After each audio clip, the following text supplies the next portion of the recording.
Welcome to my first blog. আশা করি সবাই ভালো আছো। আমার নাম রাজকুমার বিশ্বাস। আমি একটি ছোট গরিব ঘর থেকে বিলং করি। আমি একজন প্রতিবন্ধী মানুষ।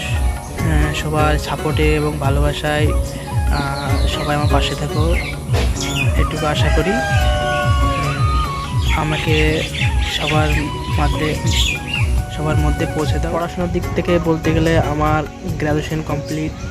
আমি একজন প্রতিবন্ধী হয়েও এতটা পর্যন্ত পড়াশোনা করতে পেরেছি, এটা আমার কাছে খুবই ভালো লাগা দিক।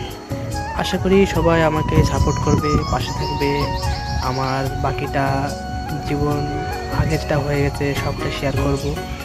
তো তোমরা সেটা শোনার জন্য আমাকে সাপোর্ট করো, সাবস্ক্রাইব করো এবং পাশে থেকো। ভিডিওটা এখানে শেষ করছি। My first